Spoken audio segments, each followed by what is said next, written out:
a very exciting talk by Keith Linder on Poltergeist, the night side of physics.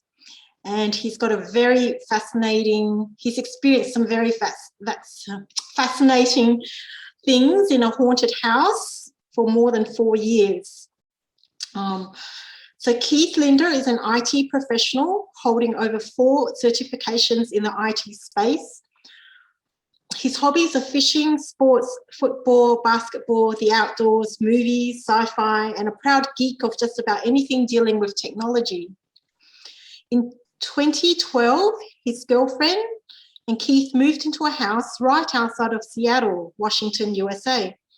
Weird things began to happen within days of moving in. It's actually a modern suburban home. The horrors that Keith and his girlfriend witnessed and desperately tried to fight off would end up putting them at odds with members of the paranormal community and with themselves. He's living in between realities now, and what he's lived through and he's willing to share. Rob Tilley of the AIPR, who's also here today, said that this case is right up there with the most frightening of poltergeist cases, such as the Enfield poltergeist, the South Shields poltergeist, the Bridgeport, Connecticut case, and the Matthew Manning case, all well-researched and detailed in various books and documentaries over the years. The Bothell Hell House book is a major work, a turning point in poltergeist research. So Keith has actually 3 books that he's written: the Bothell Hell House, and the Poltergeist of Washington State, Part 2, and Poltergeist, the Night Side of Physics, which he will talk about today. So welcome, Keith. Hello, everybody. Keith Linder here. Coming from Seattle, Washington. Hi, Joyce. Hi, Rob. See some new faces. That's good. I'm going to talk about obviously Poltergeist tonight where I'm at. I'm going to talk about my experience, but it's going to be a little bit different than what some people may be used to or not used to. Like the title says, this is the night side of physics, and I'll explain that multiple times throughout the slide. But yeah, Joyce, I'm gonna share a slide. I'll share my screen in a few seconds here. Full disclosure, it's been an interesting week leading up to tonight or today. I'm on a loaner corporate laptop. This is not my normal machine.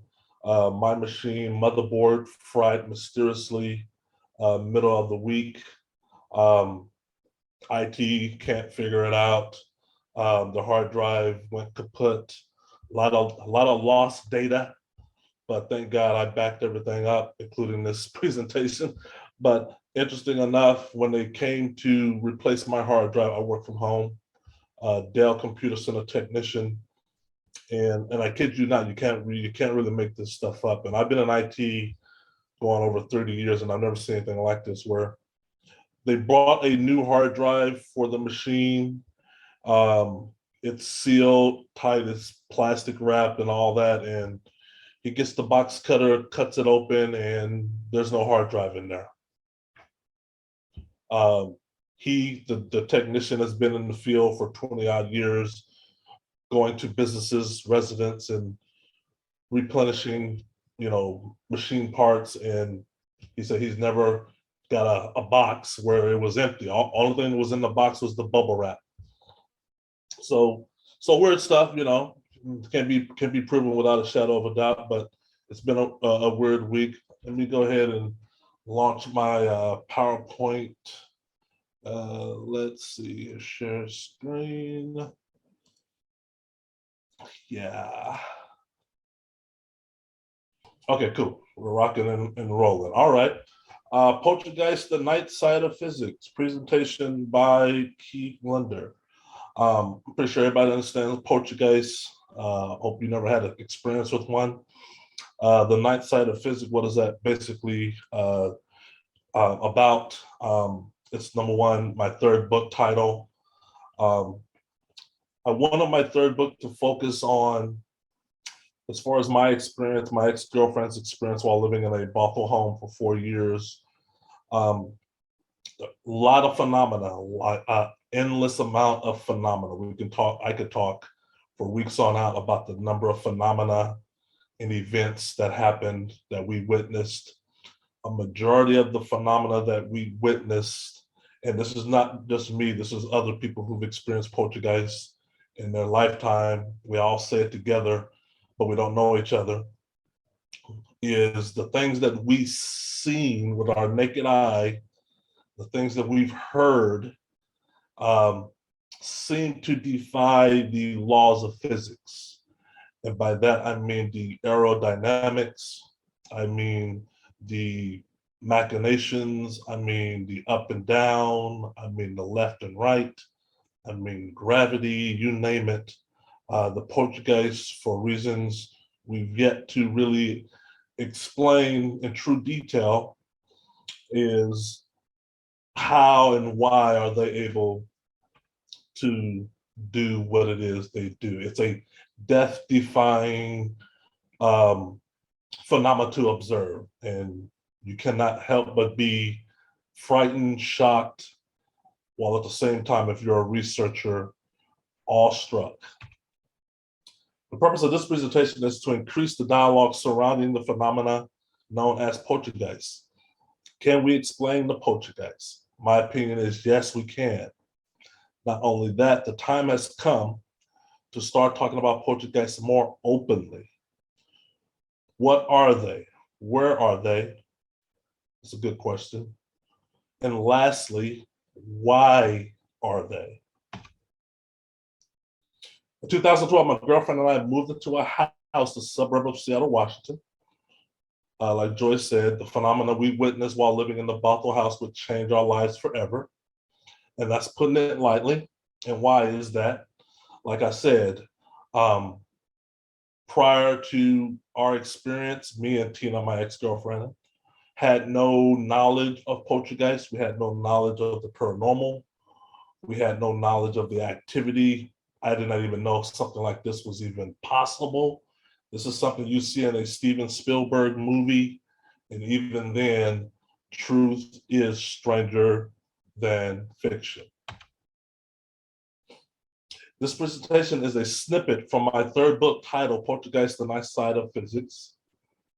I am here to offer my opinion about what poltergeists are, and most importantly, where are they? My opinion is based on what I've seen and lived through while residing in a house located in Bothell, Washington from 2012 to 2016. And yes, I'm still currently experiencing phenomena, albeit at a much lesser degree. This and the research I've uncovered are what I would like to share. This is the Bothell home. This is how it will look if you was to drive by it today. This home was built in 2005. It is a single unit. It has 4 bedrooms, upstairs, downstairs. The neighborhood is about 85 to 120 homes. Majority of the homes were built at the same time. They all sort of look alike. And once again, this is a suburb of Seattle, Washington. Poltergeists. We've all heard of poltergeists. We're all somewhat familiar, depending on where you gain knowledge of poltergeists. Was it that 1980s something movie titled Poltergeist? Like I said, I hope it wasn't because you experienced one. But we all understand that poltergeist phenomena, when I'm talking about the documented cases, go back far, far, far, far, far, far, far. The first documented poltergeist case on record happened in 856 AD in Rome. Of course, odds are that was not the first case. That's just the first documented case, historical case. It's got to be a first one, right? It's got to be a first time, right? Of course, this timeline in no way comes close to listing the number of poltergeist phenomena that have taken place throughout the world. Poltergeist phenomena has taken place particularly on all 7 continents. Throughout time, there are documented cases and stories going back. Some of these you're familiar with. I list some of the famous ones. The ones that particularly were eerily similar to the Bothell case or my house. The drummer of Tedworth, Bell Witch, Seaford, Poltergeist, San Pedro haunting coming out of California, USA. Shout out to Australia and those on the call, Humpty Doo, 1998, that was in Australia. That case is very interesting. A lot of similarities with the Bothell Hell House, of course, 2012 and today. Interesting enough, I get emails this week more often than usual of individuals experiencing poltergeist phenomena around the world. On my YouTube channel, people write and leave and say, hey, I'm going through something similar. Some, unfortunately, are even worse than me and Tina's experience. Here's just a picture showing some of the past life poltergeist cases that have made it to the newspaper, that have been covered by the media, to sort of give you a understanding and an idea of what I said earlier, that this phenomenon has been reported and talked about around the world. The only thing you have to do is go to Google and type in poltergeist or poltergeist outbreaks, and you will see that there are cases as recent as this week being reported, like I said, on every continent. COVID did not slow it down. There's been no indication of a pandemic slowing the phenomena down. The poltergeist is right there in the midst of any pandemic, including COVID. The events being reported, I want to talk about the events often, well, I'm gonna say often, but being reported by individuals like myself, however, being overlooked by the majority of the paranormal community. And there's a reason I feel why that's taking place. When you tell people or ask people what's their definition of a poltergeist, what you see in this illustration, what I show you, everything beneath the water is not often talked about, but I believe it should be talked about. And we can go from top to bottom real quickly. The things people understand about poltergeists are, number one, objects move with no explanation, including objects moving or objects being thrown.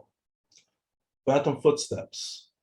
I believe every poltergeist, mine included, has a phenomenon known as rappings, the strange knocking noise that seems to be a constant that transcends all poltergeist cases. Of course, some campaigns are longer and shorter than others. Stone throwing. Stone throwing is a very often reported manifestation or phenomena surrounding poltergeist outbreaks, particularly in the 20th, 19th, and 18th century. You had a lot of poltergeist cases where stone throwing was the main phenomenon. Loud bangs, of course, loud bangs, apparition sightings, which we had. Everything you've read or see right here, me and Tina had multiple times. Equipment malfunction. Of course, there was no such thing of equipment malfunction as you got back to the 18th, 17th, 16th century and earlier than that. But equipment malfunction at the advent of electronic devices and household appliances, the poltergeist never wasted an opportunity, treated household appliances like it treated any other object. Example, stones, furniture, vases, plates, beds, and people. Wall writings, strange noises, apport, asporting, the teleportation, shadowy figures, of course, rustling sounds, the feeling of being watched. We experienced that, I experienced that. Scratches, Foul smell, not often talked about, but there are the most, how would I say it, horrific cases of the reports of a foul stench smell. The appearance or inexplicable appearance of water puddles. The appearance and inexplicable appearance of spontaneous fires. You saw a few slides back, this is my Bible. This Bible caught fire in the Bothell home by itself. We weren't even home when it happened, but it was not the only Bible in the home to catch fire. It was not the only object in the home to catch fire. Phantom or disembodied heartbeats. And by that, I mean the pitter-patter noise one hears. Me, I hear this noise most often while sleeping, coming from both headboard, pillow, or mattress. The appearance of strange insects, particularly flies.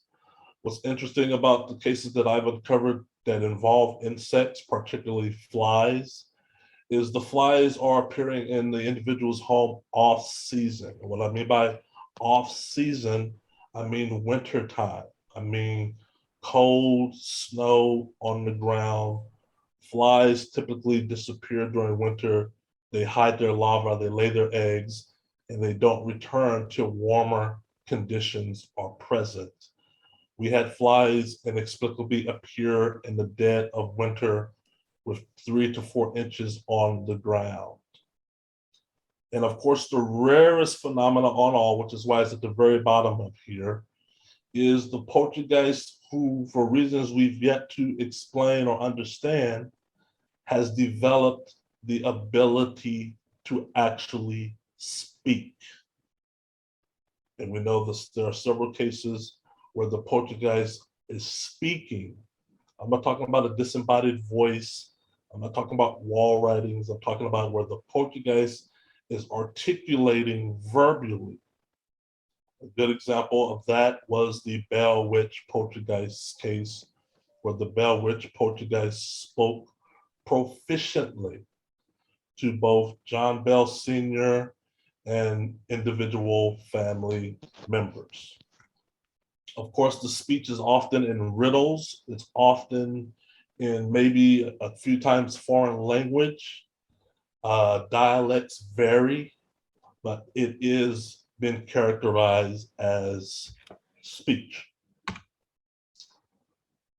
So for me, in my journey or through this ordeal, in writing my third book, I wanted to focus on two interesting, for lack of a better word, characteristics for poltergeists or their level of activity. The things I associate with poltergeists, these two words by far stand out the most. The things I observed in our house, me and Tina, is the poltergeist machination. Webster's dictionary describes machination as scheming or crafty action or artful, keyword here, artful design intended to accomplish some usually evil end backstage outcome. This is what I've associated with poltergeists, not only mine, but just about every poltergeist case I've uncovered. Of course, some more than others, but every poltergeist I've researched and uncovered, there is a level of machination. There's a level of scheming. There's an artful design in work. Coming close to that is the mechanics. The mechanics will be the majority of this presentation. The branch of applied mathematics dealing with motion and forces producing motion. The machinery or working parts of something. Take away movement, objects movement, levitation, and things of that nature, you've pretty much taken away more than half of the poltergeist's mechanics. Poltergeists exhibit or cause fear in individuals like myself by the inexplicable movement of objects. Example, throwing objects, small, medium, large. The cases that I've uncovered, mine included the objects begin small, they grow to medium size, and they grow to large size. I'm talking about the objects that go flying across the room, the rearranging of furniture, the destruction of kitchen utensils. This machination combined with the mechanics, in my view, is the crux of the poltergeist's activity for both the house occupants, meaning male and female, and family, including children. Myself and Tina were on numerous occasions at our wits' end on both the machinations and the mechanics, because both of these things are happening pretty much at the same time. I can tell you honestly, both mechanics and machinations give birth to each other in a home. It's hard to distinguish the two. It's hard to have one without the other. When the poltergeist is in full force, whatever it is demonstrating to perfection both its machinations and its mechanics. Going back, machinations, the scheming, crafty action, scheming or artful design intended to accomplish some usually evil in backstage outcome. What is a good example of a machination in the Bothell home? There's a lot of them. The disappearing of objects, the reappearing of objects that me nor Tina owned. The poltergeist would introduce female jewelry into our home to excite Tina, to make Tina believe that I had a woman in the home while she was gone. The poltergeist didn't put the female jewelry in the microwave. It didn't put it in the dishwasher. It didn't put it in the refrigerator. It put it in areas of the house to where if a woman, my girlfriend included, was to find it, she's obviously going to have questions. The female jewelry that we often found, Tina more than me, and that's by design, was often found in our master bedroom, our bed, our bathroom counter, shower. So just imagine you already dealing with unexplained phenomena, and you come home and you find these items that you don't own, and they're in your bed, female jewelry. Of course, I would have the same reaction, but here's the interesting thing. When me and Tina met, Tina's last two marriages prior to meeting me ended in divorce. And the reason why it ended in divorce, talking about her ex-husbands, was because she discovered him cheating on her. Okay, so a woman who's coming from a previous relationship where infidelity ended the marriage is naturally going to feel a level of insecurity when she finds other woman jewelry in these places. The only thing I could do is plead not guilty because I'm not having other women in the home. I don't know other women, and we already got our hands full dealing with this. And my significant other, Tina, has two choices: to believe me or to accuse me.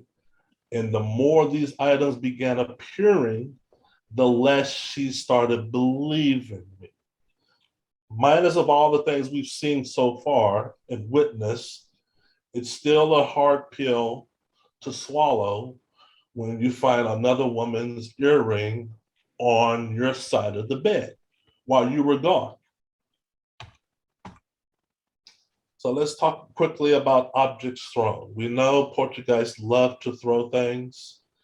I could write a book, an encyclopedia on the number of objects the poltergeist threw in our home.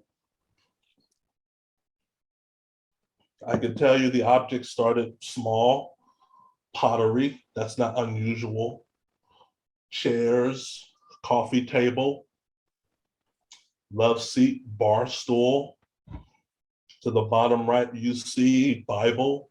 I've had Bibles thrown at me, candles, cameras, motion detection cameras, chef knives.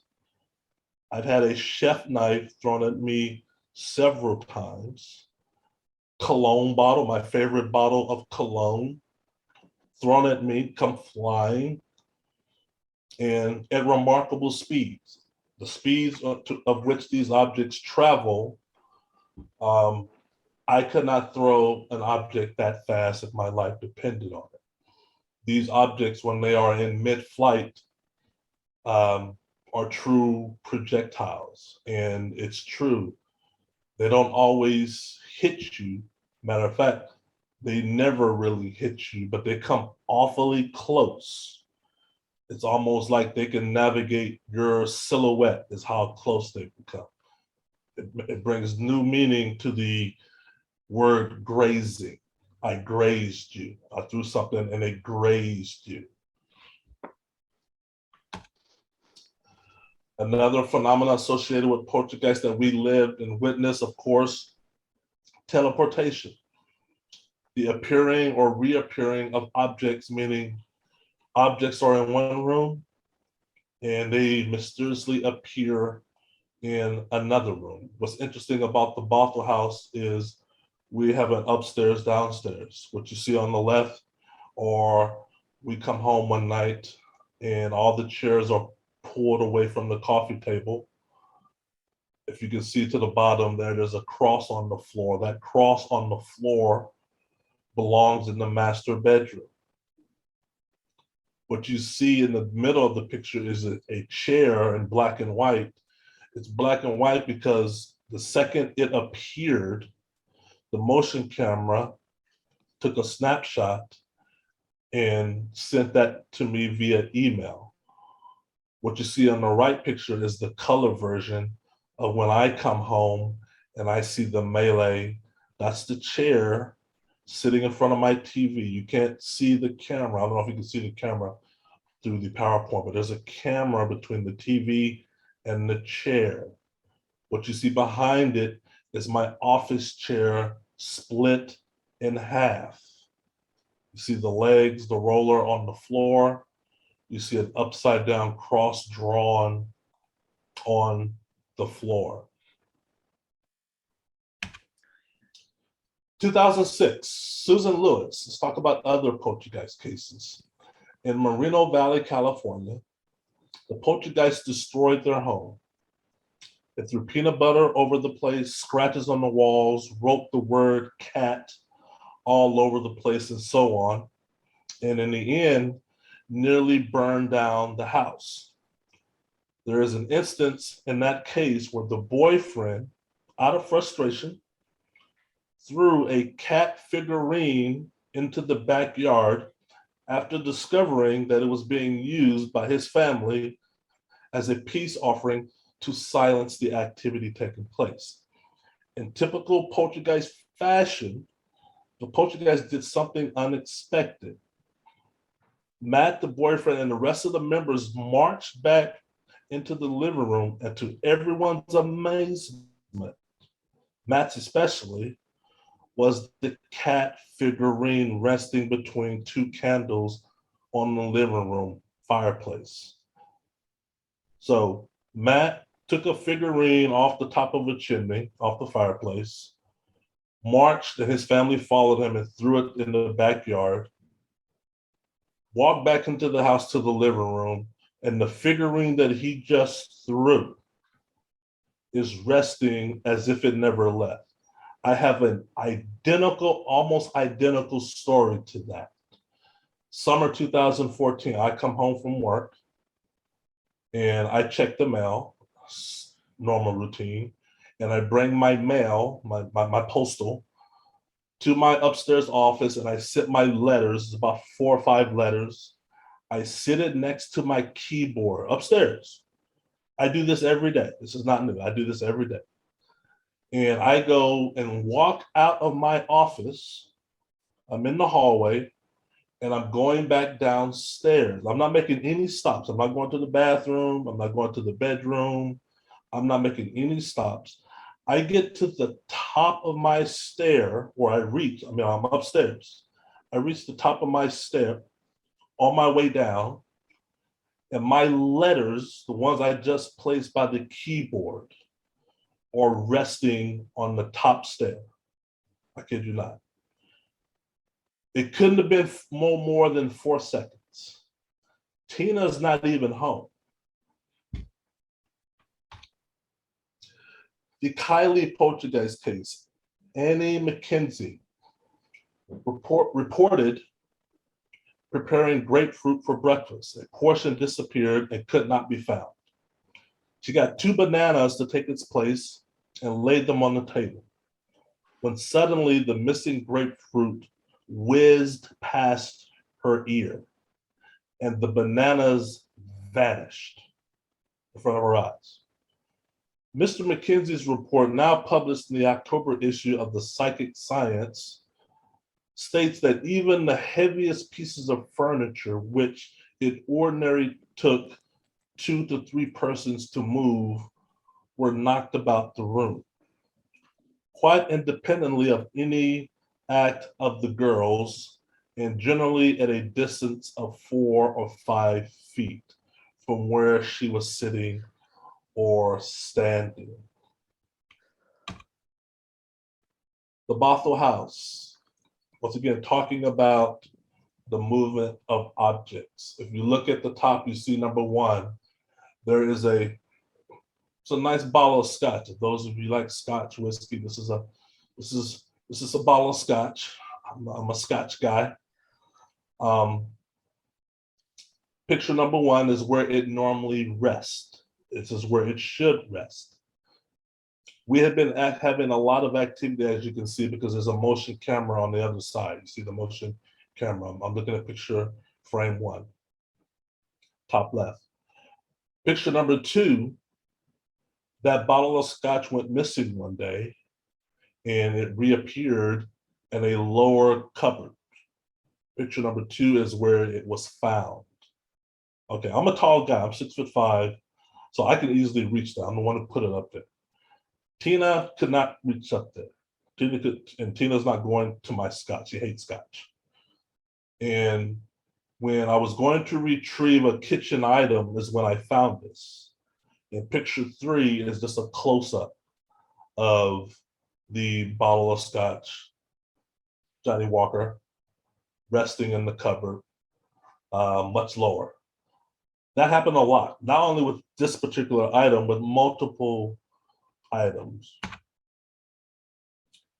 One of the things interesting that I find interesting, I can say is interesting now, but it was scary then, was how things move or disappear or reappear within a blink of an eye. And I really mean that. That is not a cliche of, oh, it was a blink of an eye. I really mean that, okay?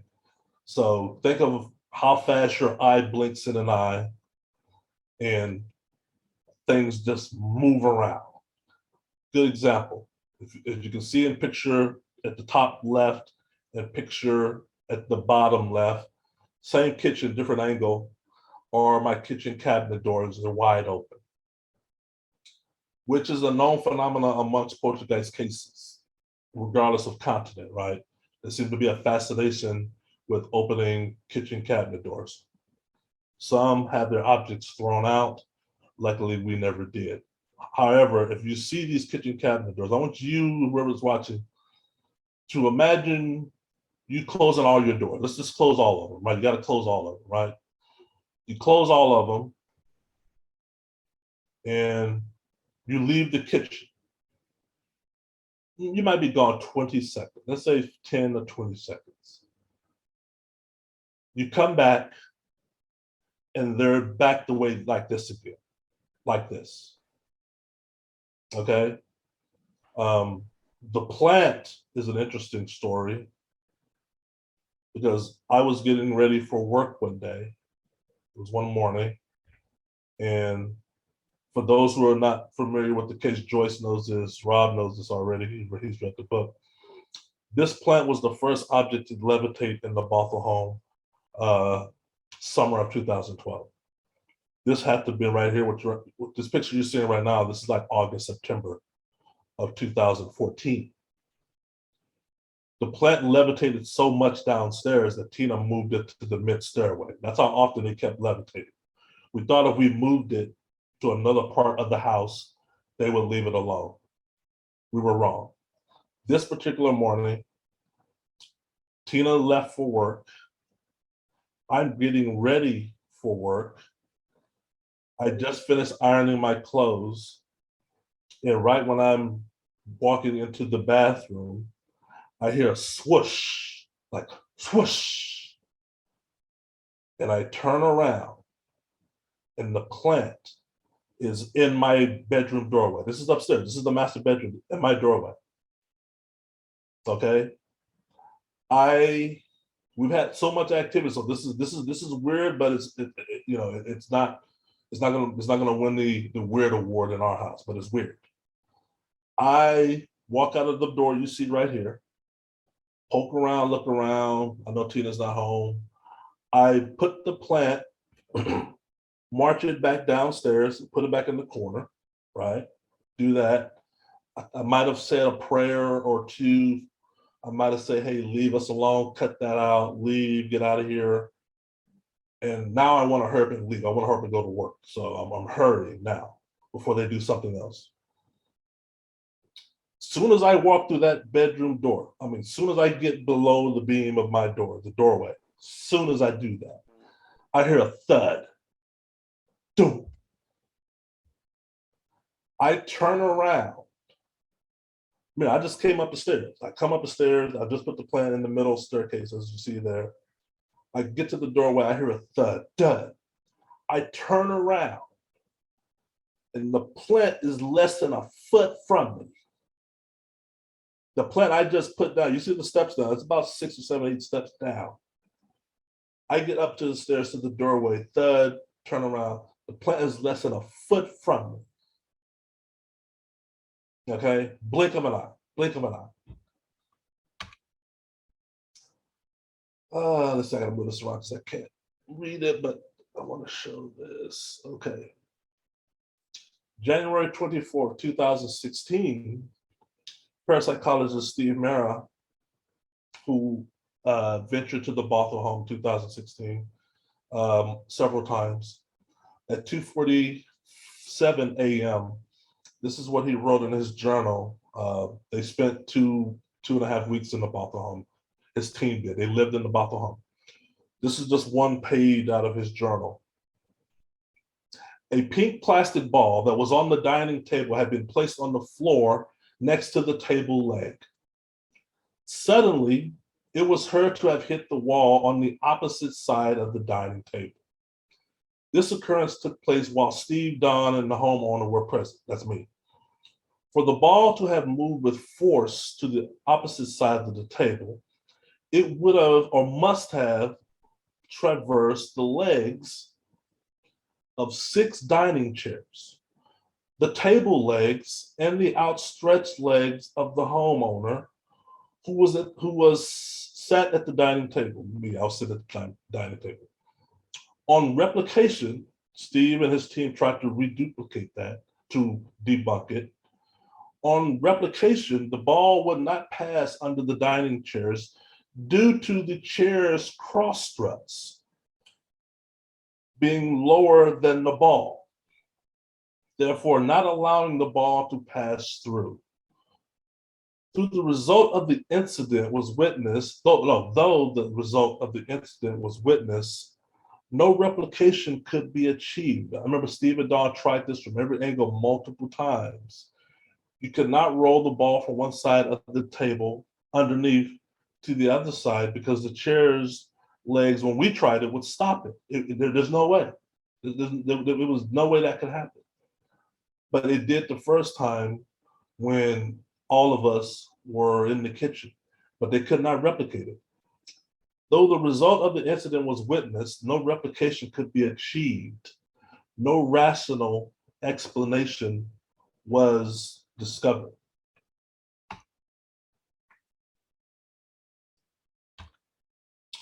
Housewarming party, spring 2012. Remember, we moved in the home May of 2012. And around June or July, me and Tina, as a celebratory, decided to have a housewarming party. This is a sort of layout of the kitchen. There's the kitchen table I just talked about. There's a kitchen island. Going back here, the kitchen island is what you see in the background where Steve has his laptops resting on. That's the kitchen island, okay? That's the kitchen island. You see the refrigerator to the right of it. You see the oven stove behind it, sink to the left of it. During this housewarming party, all of Tina's female friends throughout the course of the night would come to Tina and say, something just grabbed my hair. Something just pulled my hair. Something just bumped into me. Every of Tina's female friends said that throughout the night. A few already knew of some of the activity that we were having, and therefore, when they were being bumped and their hair were being pulled, were quite startled. The men, because all these women had husbands or boyfriends, no man reported having their hair pulled. I have no hair, so good deal. But the women had their hair pulled, some more than others.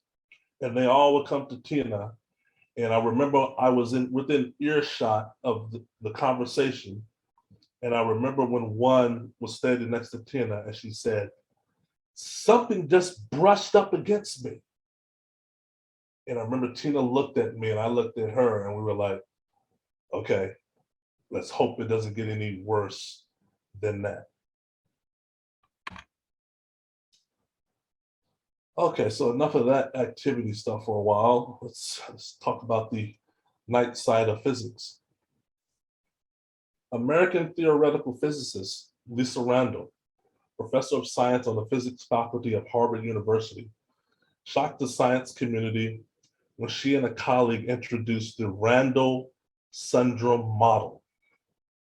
The Randall-Sundrum model, also called the five-dimensional warped geometry theory, described the world in terms of a warped geometry higher dimension universe.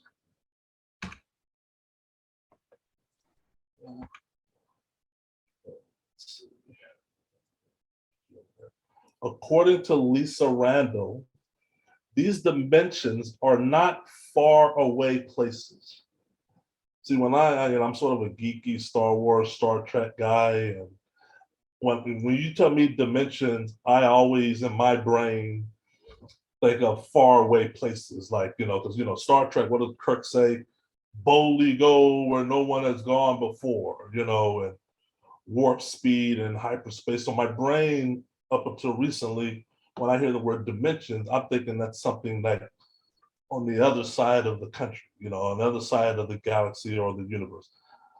Not necessarily true. According to Lisa Randall and other physicists, these dimensions are not far away places. They're actually 1 millimeter away. And once again, I knew centimeter, I knew inches. I'm not necessarily up to date on what's a millimeter. I know it sounds small, but I still couldn't understand how small it is until I was like, oh, 1 millimeter is about the width or circumference of a hair follicle. That's 1 millimeter. In 2007, Randall was named one of the Time magazine's 100 most influential people. He was given the top 100 or made the top 100 list under the section for scientists and thinkers. Randall was given this honor for her work regarding the evidence of a higher dimension. Lisa Randall is not the only physicist courting the existence of other dimensions. There's something else these scientists are courting that's even more mind-blowing, that in my opinion explains poltergeist machinations and what are poltergeist machinations.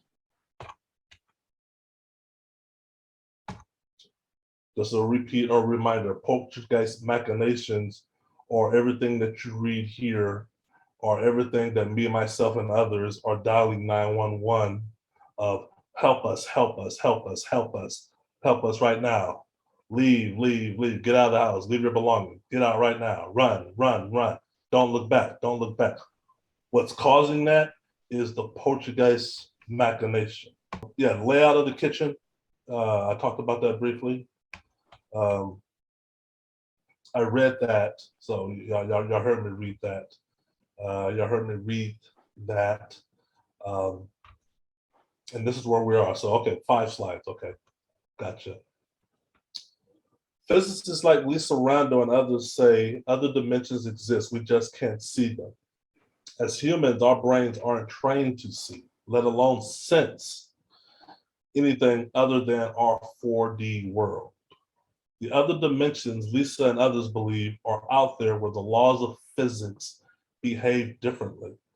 If you think it's hard to see in the 4th dimension, i.e. Albert Einstein regarded as time and space, imagine what it is like to see beyond that. What would humans be able to see or do in multiple dimensions? Listen carefully as I read.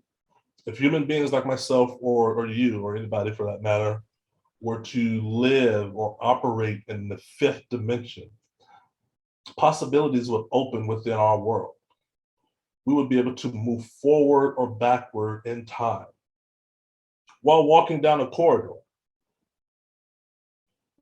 see the similarities and differences between the world we inhabit, and other possible ones.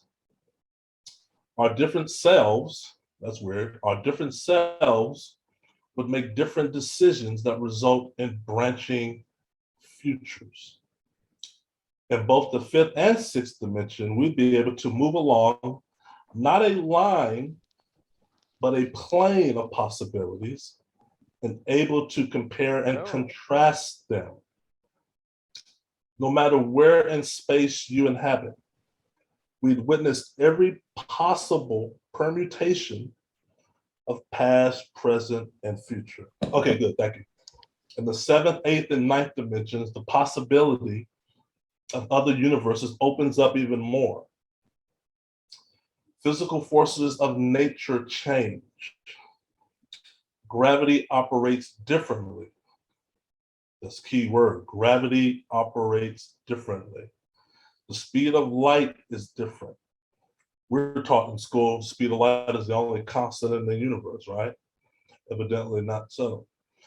Just as in the 5th and 6th dimensions where all possible permutations in the universe are evident, before you, every possibility for these other universes operating under these new laws becomes apparent in the 7th dimension. You'd witness every possible world future, past and present, in the higher dimensions, all at the same time. In the 8th dimension, we reach the plane of all possible histories and futures for each universe, branching out into infinity. In the 9th dimension, all universal laws of physics and the conditions in each universe become apparent. In the 10th dimension, we reach the point where everything becomes possible and imaginable. I mean, everything. Imagine if you can, if you had the ability to move in a different direction, one beyond, this is where I think it got the slide slowed down. There's an independent direction beyond your conventional notions of X, Y, and Z axis. Imagine that you're the only one in the world who can access this fourth dimension. To someone in our three-dimensional world, keep in mind, so if you or me were to exit this dimension and go into the fifth or fourth, depending on how you look at it. Remember, it's four dimensions, but time is the fourth one. But imagine if you were to exit, but everybody else stayed the same. To someone in the three-dimensional world, you'd be able to do some amazing things that would, in many ways, make you appear godlike. Multiple fifth through 10 dimensions are closer than us than our own shadow, going back to the 1 millimeter away. This diagram, as you can see, is from the explanation that Lisa Randall and other physics give. We have hidden dimensions that all run parallel to each other. 1, 2, 3, 4 that we live in is to the far right, and the 5, 6, 7 through 10 or 11 spread out. But they're all interconnected. They're not distant places. But if you were to step into one of these, you would be able to do things that would make you appear godlike. Now, what do I mean by, or what does that mean by godlike? Godlike, for me, I can tell you about living in the Bothell house.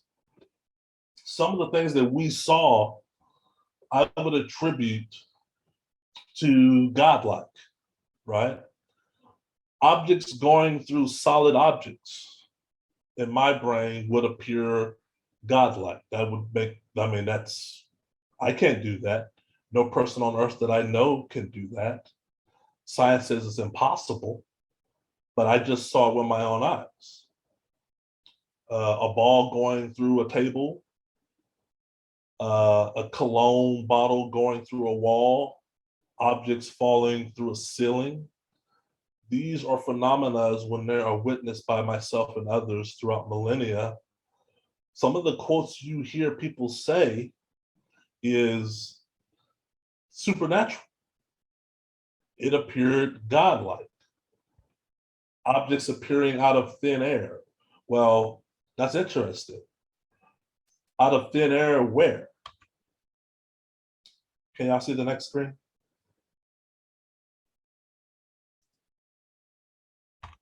Okay, cool. If you or me were operating from these higher dimensions, we could teleport from one location to the other, disappearing in one place and reappearing someplace else. You and me, if we were operating from one of these dimensions, we could rearrange or remove someone's internal organs, performing surgery without the need to cut someone open. You can have surgery on an individual and not need a scalpel. Now, why do I say that, or why did I find that very interesting when I read it? Is because when all my personal expensive belongings were going missing in the Bothell house, I bought a cast iron safe. And I put this cast iron safe in my closet in my office.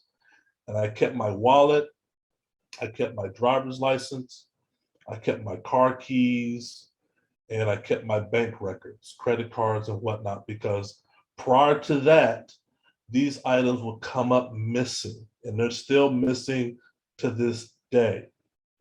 So what I did was I went and replaced all those things that went missing, and then bought a cast iron safe, thinking that if I put my objects in this safe,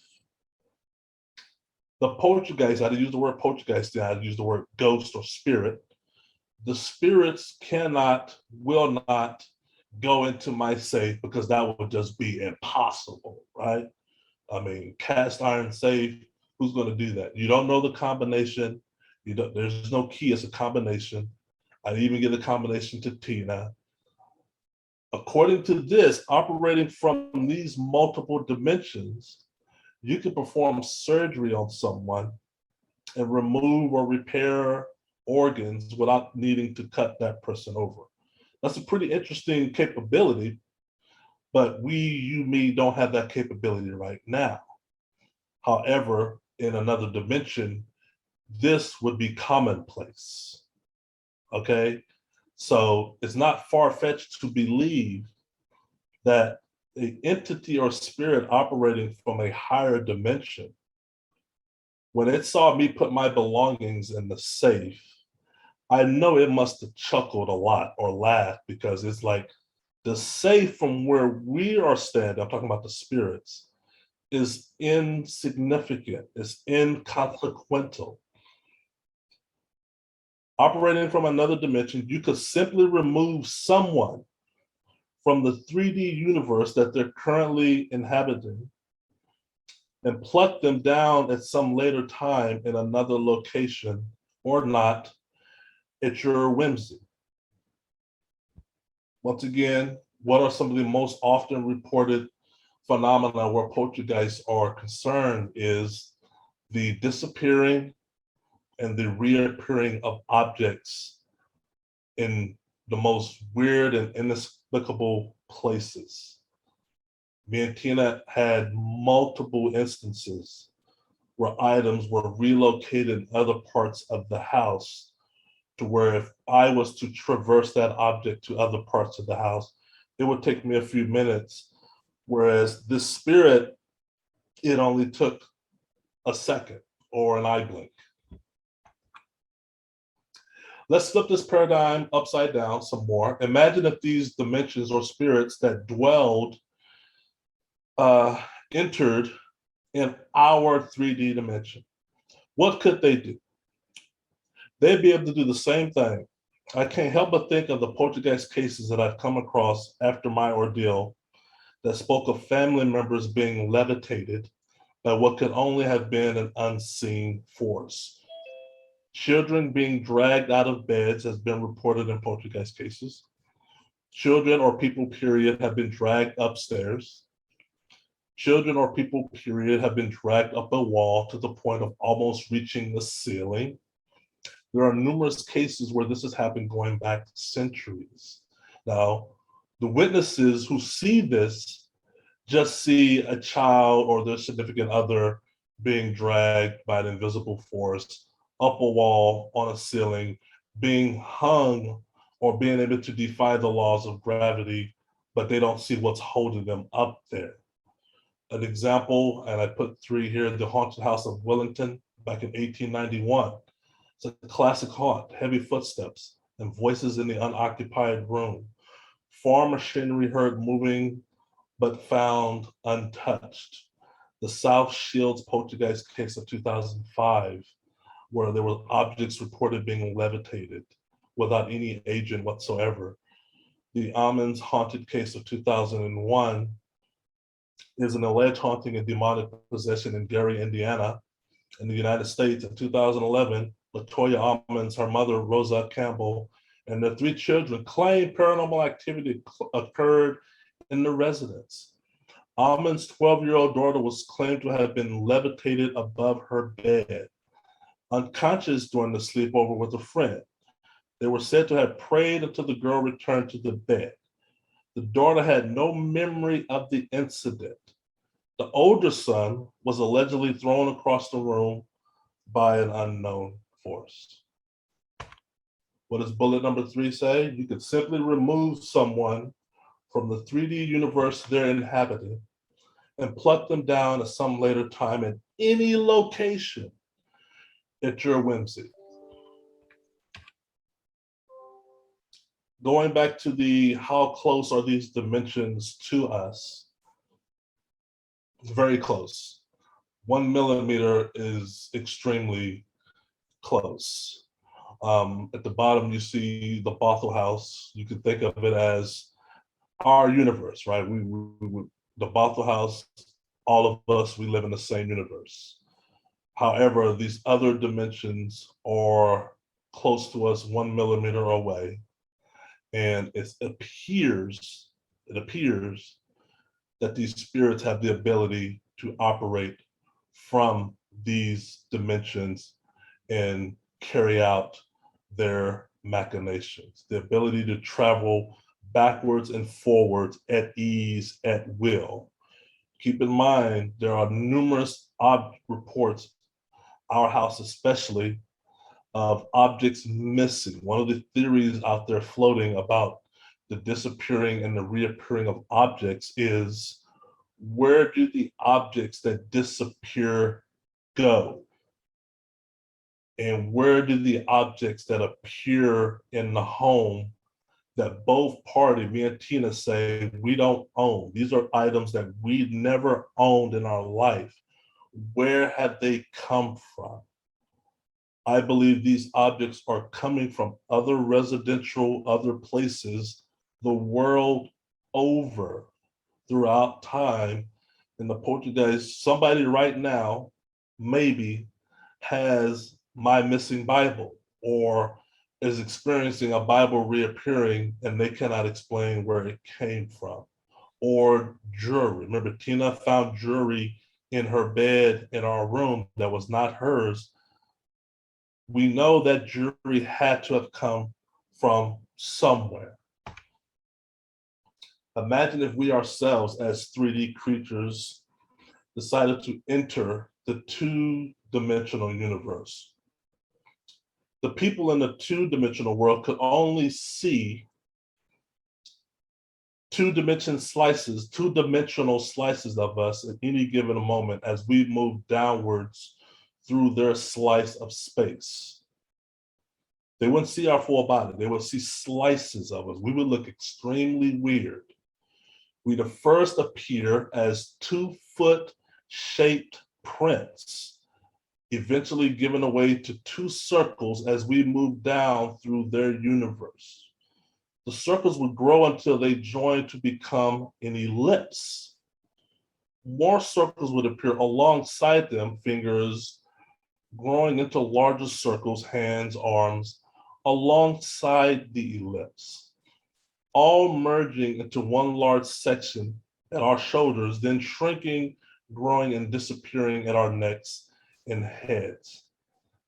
In the famous San Pedro haunting, Jackie claimed to have seen the image of a severed head coming towards her as she tried to locate to the source of the loud noise she was hearing.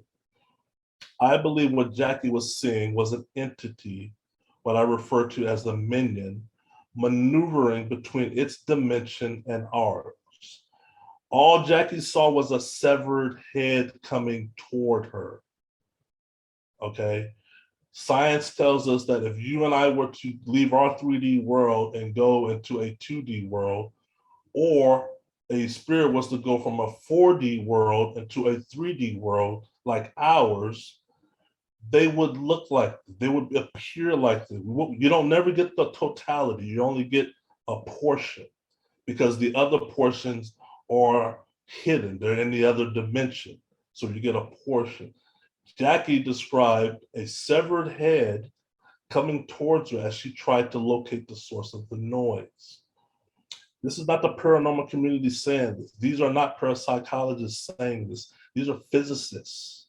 Some of the smartest minds in the world describe unequivocally what it would look like if we lived in one of these other dimensions. They don't use conjecture or assumptions, they use mathematics. Quantum mechanics, where string theory resides, supports the existence of multiple dimensions. What I want to show, that if I'm able to show it, it's going to explain in quadruple terms how poltergeists, I believe, can navigate within a house environment.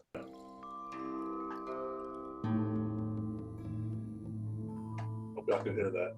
Migaku is a 4D game, a game where there is a fourth dimension of space. So I thought I would show you what it would actually look like if you could walk through walls using the fourth dimension, and in the process explain what the fourth dimension is. So say you need to get to the other side of that wall, but you can't jump over it and you can't walk around it. But what if there was more to this world? What if you could just walk around the wall in the fourth dimension? So you turn to face along the fourth dimension, walk along the fourth dimension, and turn back. You discover that the wall has disappeared, and it's been replaced by a pile of rubble in the middle of a desert. Okay, before I continue, let me explain something first. So say you are this 2D character and you need to get to the other side of that wall, but you can't jump over it, and, well, that's about it. But what if there was more to this world? What if the world was actually 3D and you were just a 2D flat character that could only move inside a 2D plane? You could go past that wall by just sidestepping it, but how do you do that since you're stuck on a plane? So you press a button to turn sideways, and now when you're moving left and right, it doesn't mean the same thing. It actually means moving along the third dimension. So you take a few steps, and you press the button again to face the original way, but now you're in a parallel world that is further along the third dimension. So the wall is not in front of you anymore, it's off to the side, and you can walk right past it. You can notice that some rubble must have fallen off the wall in the third dimension also. You turn sideways and take a few steps to get back to the world you came from and turn back. Okay, but this little 2D character is only 2D, so unlike us, he can't see the third dimension. So what does he see when he turns sideways? He might think the world is deforming, but it's just what it would look like if you took 2D slices of a 3D object, like images produced by an MRI machine, for example. The world isn't changing, it's just being seen from different directions. So when he's further along the third dimension, down in the desert world, he can't see the wall, but he can see the rubble. And from the sideways perspective, he can move across worlds back into the grass world. But back to thicker problems. What if the world actually had 4 dimensions, but we could only see 3? In other words, what if we were living on a 3D plane inside a 4D world? So you press a button to turn sideways. And now, when you're moving this way, it doesn't mean the same thing it used to mean. It actually means moving along the 4th dimension. So you take a few steps, and you press the button again to face the original way. But now you're in a parallel world that is further along the 4th dimension. So the wall is not in front of you anymore, but off to the side, and you can walk right past it. And you can notice that some rubble must have fallen off the wall in the 4th dimension. You turn sideways and take a few steps to get back to the world you came from, and turn back. And this is how you walk through walls, using the 4th dimension.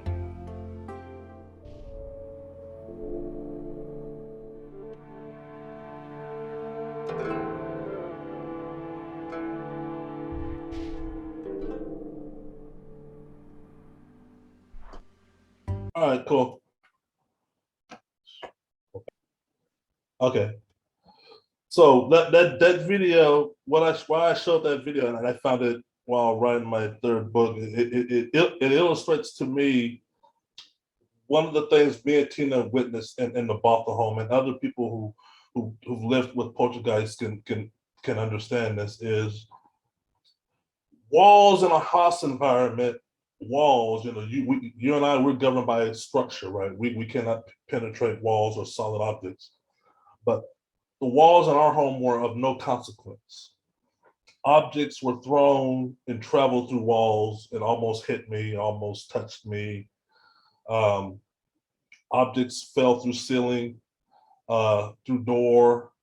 One of the EVPs that I put in my 2nd and 3rd book that the researchers captured, not me, they captured the EVP, electronic voice phenomena, where me and my friend Patty are having a discussion. We're about to go to bed. I'm about to go to my bedroom. She's about to go to the guest bedroom. And Patty asked me, should she close the door? Should she sleep with the door closed? I told her, yeah, it's probably a good idea. This is the Bothell house. The next day or days later, upon review of the audio, because the paranormal team left audio equipment running, during that conversation of Patty asking me, should she close the bedroom door, a male voice during that conversation says, they'll just go right through it. I kid you not. And that's on my book, that's on my YouTube channel. A male voice said that. It said that at the exact same time I'm answering Patty's question of, yeah, I think you should close the door. And it's like, they'll just go right through it, okay? The video I just showed you, the YouTube video, explains better than me probably of how the poltergeists were able to get the objects out of my safe without not ever needing the combination. if you're operating from these multiple dimensions, everything becomes flat in our dimension, flat. The safe is not a rectangle or a square anymore. It's flat. So you saw the animated of the guy going around the wall while not ever traversing the wall. He just went right around it. They'll just go right through it. So that's one of the things I wanted to reiterate. Poltergeist discerned entities infiltrate individual homes and carry out machinations from their hidden dimension or universe. I'm going to go out on a limb by saying that the way some of these objects move or behave should remind a lot of people of what is known as the double slit experience. And I won't go into detail about what the double slit experiment is, but it's pretty fascinating. And basically, in a nutshell, scientists a long time ago were able to prove that the observation of an object alters its outcome. To observe an object in motion, in this case, a wave particle, but they said this phenomena, phenomena in physics or quantum physics happens in any atom or particle imaginable, not just wave particle.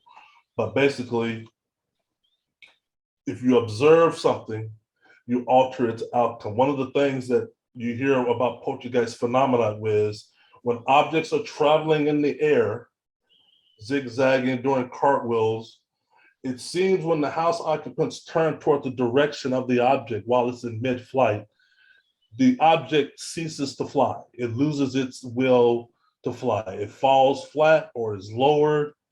Or if you hear an object that's about to fly, and we've heard, I've been in a room where I hear some movement, I turn around and the object is, it's trying to rattle or whatever. And I know, like, oh, it looks like me turning around prevented that object from taking flight. However, when I turned around, guess what happened? The object flew.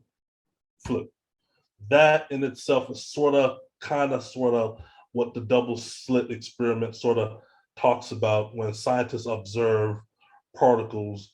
They want the particles going through these two slits, hitting the wall on the other side, but they notice as long as they're observing it, they're altering its original outcome.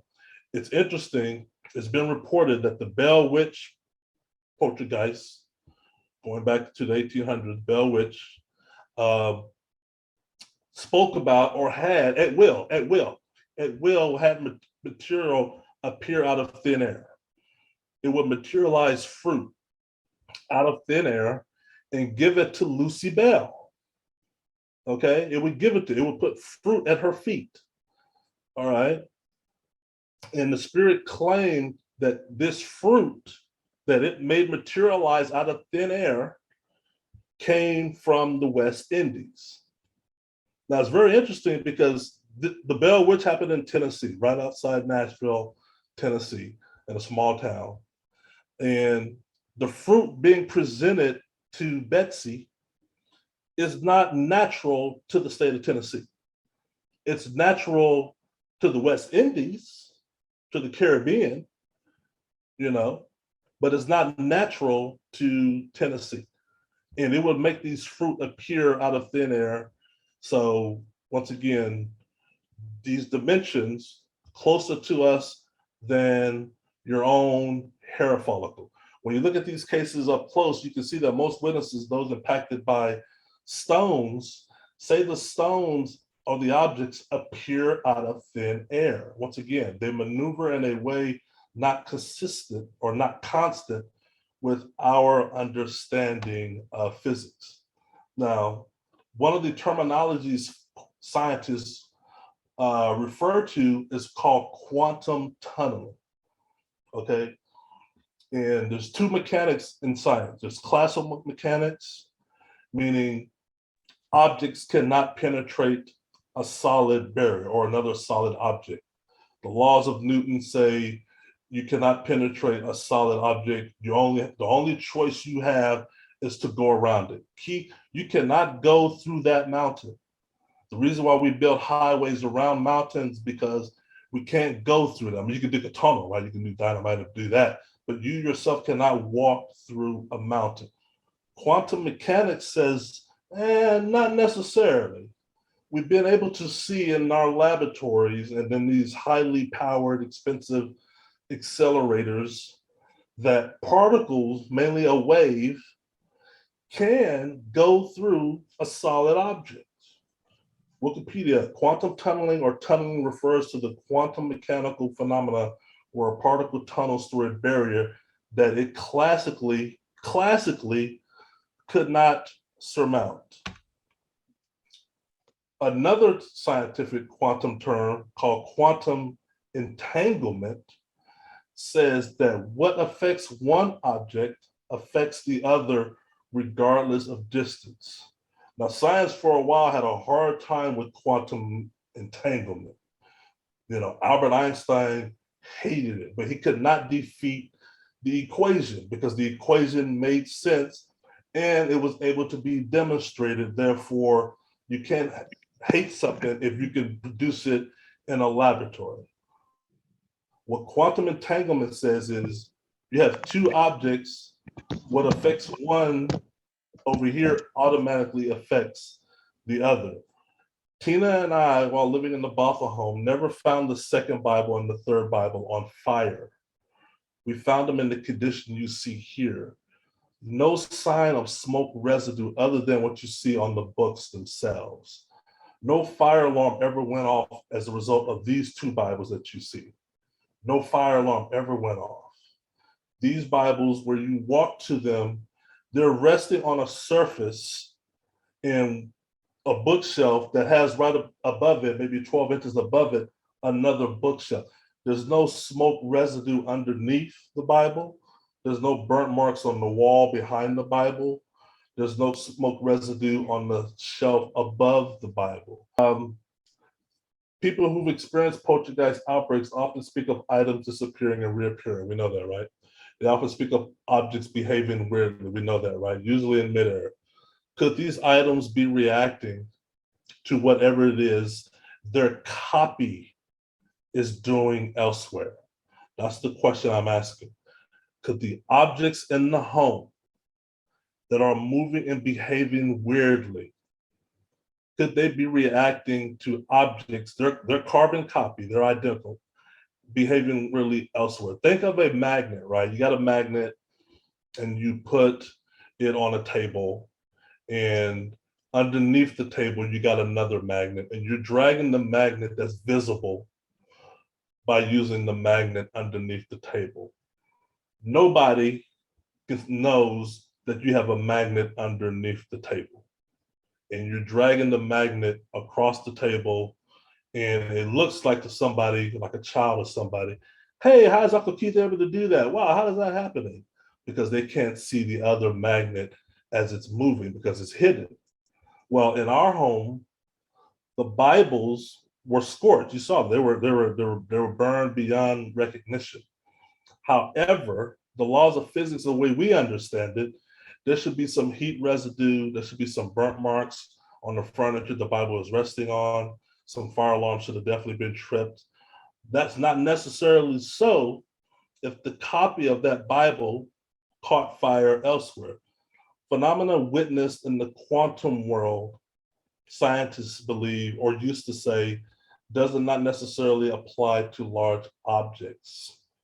We know that's not true anymore, at least not when it comes to quantum entanglement. Ask any physicist now what their definition of quantum entanglement is, they will tell you quantum entanglement, as it's currently understood, is magic. Harnessing its capability might one day make teleportation a reality. This is scientists saying this. Quantum entanglement is an anti-intuitive, fantastical, and weird, but the science behind it is extremely well established. If science believes it can one day lead to teleportation, you best believe that's going to happen one day. Might not be in our lifetime, but one day. Scientists tells us that two entangled particles can remain correlated even if they are on opposite sides of the universe. So you could take one penny, you use a penny as an example, and have its identical, have its copy affect 15 billion light years, and the penny sitting on your coffee table, Joyce, would have the same effect. And they're 15 billion years apart. Well, what about large objects? In April 2018, researchers outlined a successful effort to entangle two macroscopic objects. Now we're talking about macro. These are items that you can see with the naked eye. Objects made up of trillions of atoms that approach the level visible to the naked eye. It was a game-changer discovery. The macroscopic objects in question are two microfabricated vibrating circular membranes. Basically, they're tiny drumheads that measure at about the width of a human hair. There goes that human hair again. That might seem real small, but that's really large in quantum comparisons. It's also something we can see with our own eyes.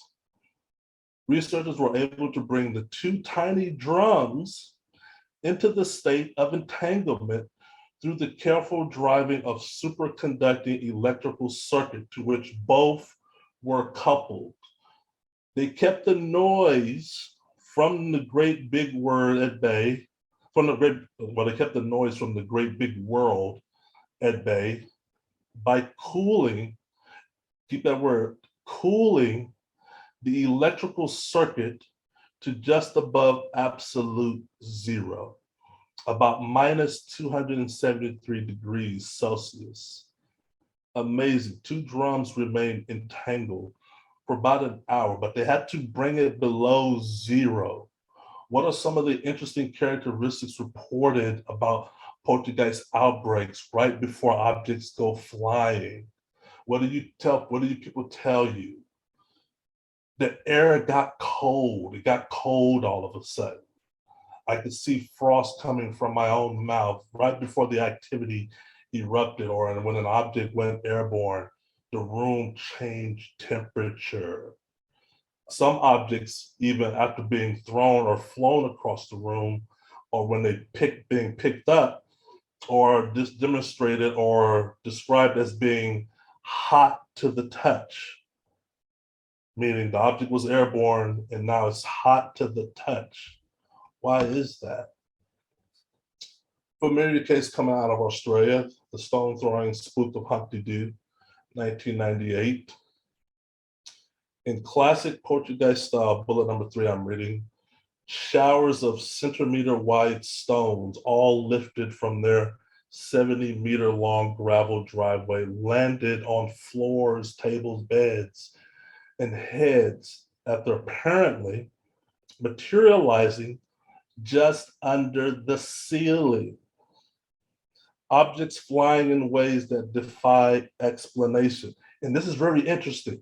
The poltergeist, this is the voice they captured with the poltergeist, admittedly said it does not follow the laws of physics. There's only 2 poltergeists that's ever uttered that word. It's the Humpty Doo and the Bell Witch. Life can only be understood backwards, but it must be lived forwards. This, ladies and gentlemen, is one of my part 1 presentations of Poltergeist, the Night Side of Physics, of trying to ascertain or ask the question of explaining poltergeist mechanics and machinations. I'm done. Wow, Keith, that was fascinating. I can feel the next dimension to 1 millimeter. So anyone got any questions? I just wanted to share a story. When I was about 20, I was in my parents' home with my sister, and it was like a mini poltergeist experience. But we heard really loud dogs surrounding us and growling and barking, and no one was home but us. And you know, they were very loud and they were sort of above you and below you and around you.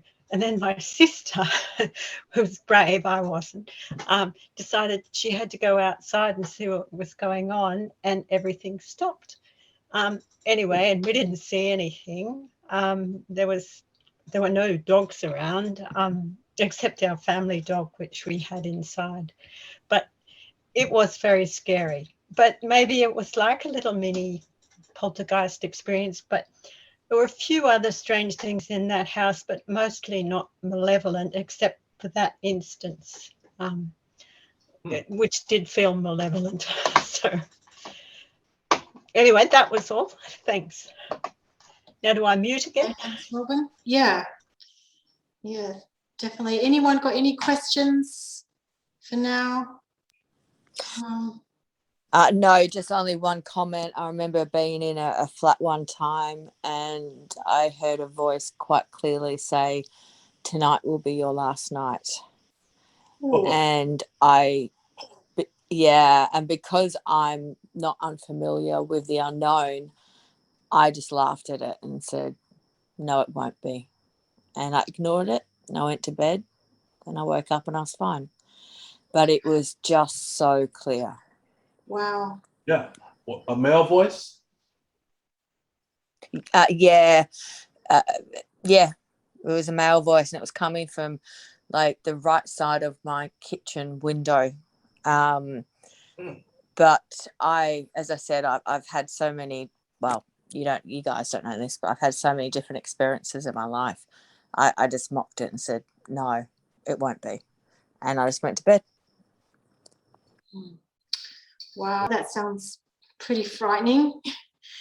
But you showed a lot of courage telling it, just ignoring it. How you doing, Keith? I got a question. I've never really experienced poltergeist other than the movie itself and seeing stories that other people told.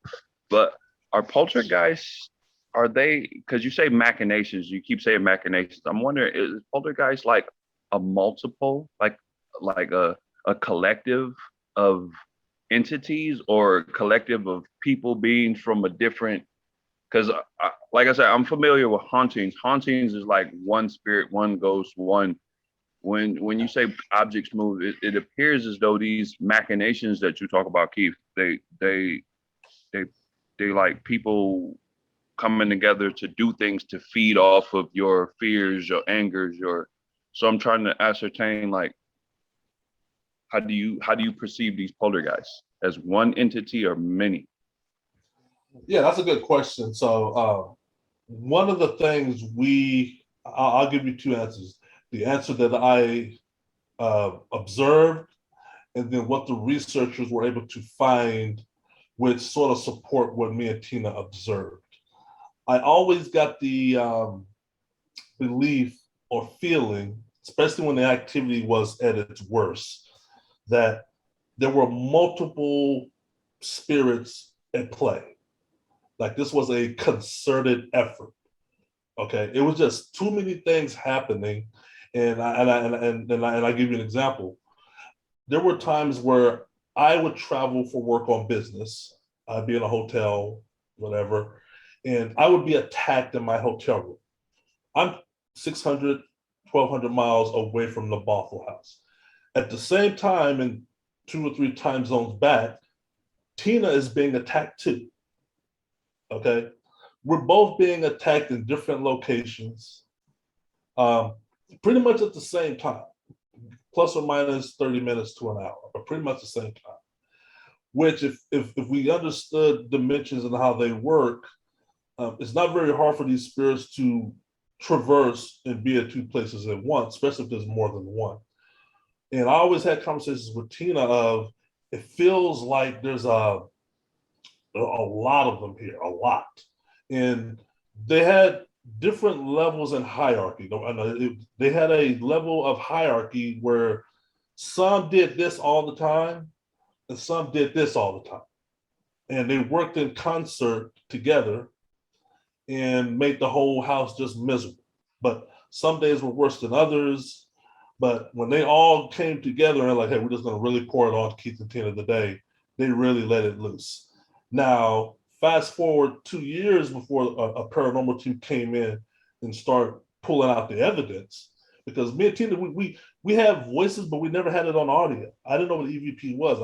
I was always trying to capture physical phenomena with my equipment. I never was trying to capture words with my equipment because I didn't know what an EVP was. But when the researchers came in, they set up 24/7 monitoring listening devices, and some of the EVPs that they picked up were male, female, younger female, old female, and you had these voices talking to each other. And what I mean by that is Steve Mera was upstairs in the hallway setting up a device, and Don Phillips was assisting him. And upon review of the audio that was constantly running, they heard another spirit tell a spirit, it's a camera. It's a camera. And they're talking while Steve and Dawn are setting up equipment, trying to figure out what it is exactly that they're setting up. We had so much voices captured like that, of one voice talking to another, or one voice talking to a multitude of voices. So yeah, I think for our house, yeah, it was definitely at any given time, no less than 5.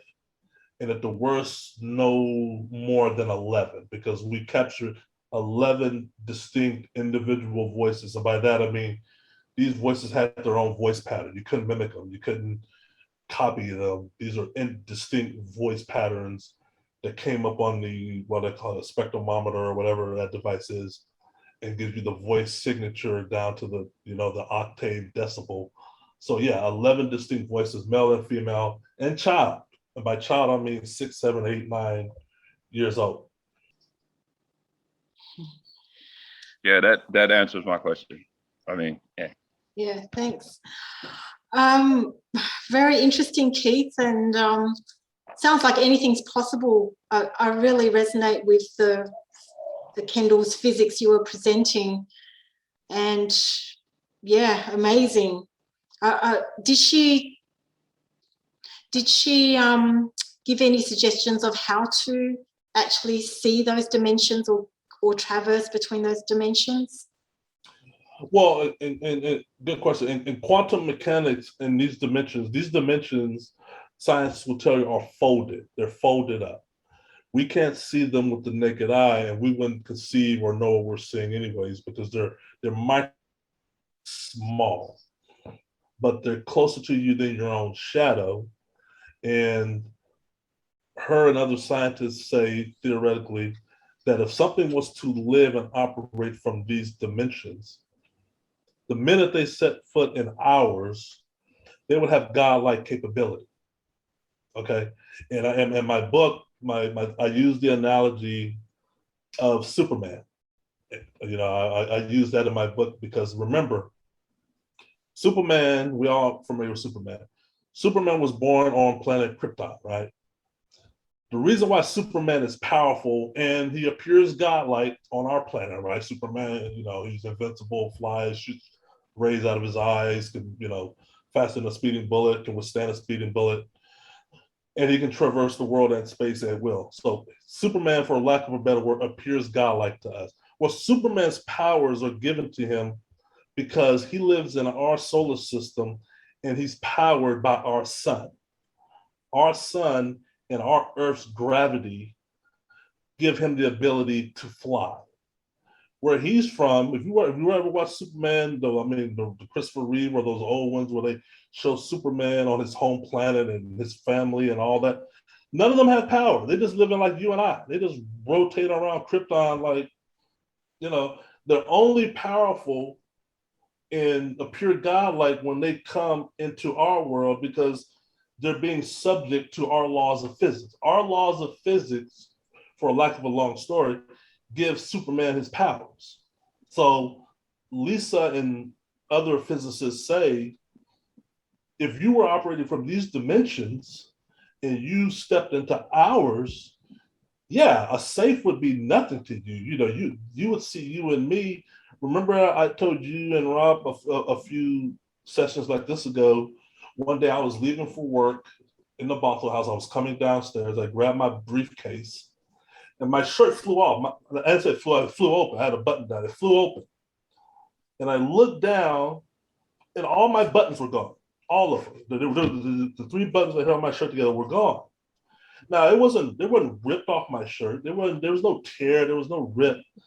It's because the poltergeist was able to remove the buttons because they don't see what you and I see. They don't see you and I would need scissors or tweezer or something to just remove buttons like that. And you know where you could do that without me noticing. Whereas I was walking and you saw the YouTube video where the guy explains in a dimension like this, where you operate from, you would not need this. You would not see. It's hard for our brain to wrap around it because we live in a three-dimensional world. I'm talking about physically.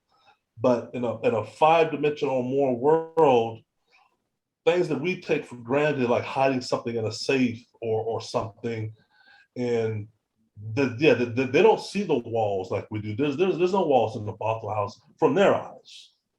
You know, there's no walls. There's no, oh, you're gonna hide that. Or I can't get to it now because you hit it. No, there's none of that. It's all flat. It's all flat, and that's why I was showing a video of, navigating the wall, and you saw the other person was stuck on the other side because they're on the plane like you and I are on the plane. But long story short, yeah. Oh, thanks, Keith. So it's a matter of perception. Like if we could see it. Not so much perception, it's a matter of, think of it like this, vantage point. Okay. It's a matter of vantage point. Okay. You know, if you were to walk by a pond full of fish, goldfish, right? You go to these restaurants, these tropical fish, and you see these fish, right? These fish don't see you and I, right? And you was to throw a piece of bread in, the bread has not entered their dimension, right? The fish, if you notice, he doesn't look where the bread came from. He focuses on the bread. He don't even care because it's in his dimensional plane now. If you was to pluck that fish out of the water and say, hey, come here, fish, you're mine now, you're basically doing what the Poltergeists are doing when they slide people up and down the ceiling in a home. Okay. You and I have a different vantage point than the fish who's restricted to their environment. They cannot escape their environment if their life depended on it. Sort of like we can't escape our environment if our life depended on it. Great. Okay, thanks. I was just gonna say, it's this movie called Interstellar, and it's got Matthew McConaughey in it. Yeah, exactly. If you watch that movie, we talk about the exact same thing with the vantage point in the fifth dimension and it's an excellent movie. Which, Carl Sagan, who passed away, helped write that movie and give it its reality as far as, this is possible. This is possible. Carl Sagan did that. Yeah. Any more questions for Keith?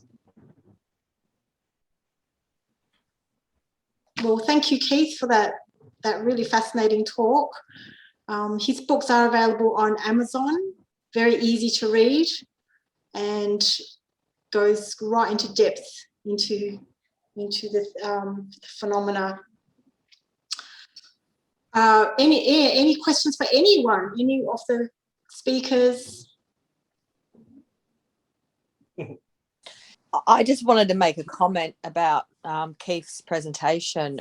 Even though it started off with poltergeist, which obviously is a real phenomena, I really liked the way that he tied it into the different dimensions and that it's a matter of perspective and kind of gave it what one would consider in today's terms a more grounded perspective on physics and perception and different dimensions.